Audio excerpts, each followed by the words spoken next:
Izorrauta gaude, Pello eta Josetxo. La verdad es que seguimos consternados, jodidos.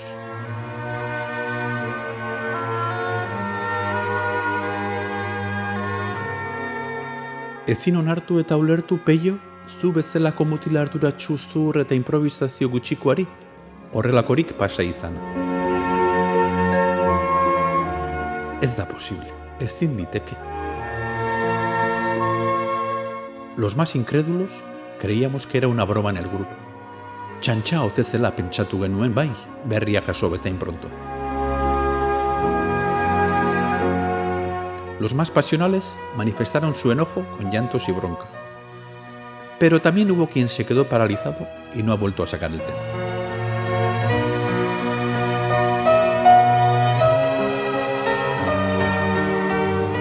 Kementsua, eraikitzailea, eta zure seriotasun eta ardura gehiagikerien gainetik, beti jarrera baikor eta lagunkorra.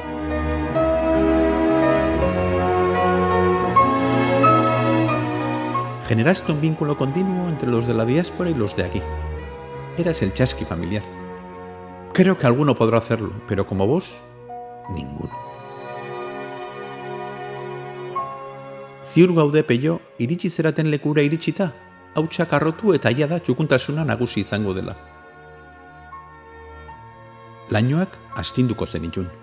Negar malkoak gure eta zugain gustoko zenituen mendiak gure estatuz. Eta jakin badakigu bai, eguzkiarekin jolasean, lagunen artean, argitasuna eta bizitasun zipriztinak konpartitzen hasita izango zarela.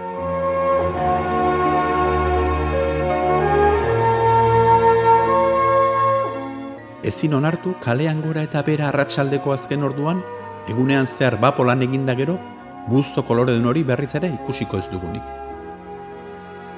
Lo que sí sabemos y nos da la fuerza para seguir adelante es que zu eta zuregatik bizitza eman zuen Josetxo anaiak, betirako beteko duela adiskidetasun eta lietasunez gure bihotza. Hasta siempre, amigos.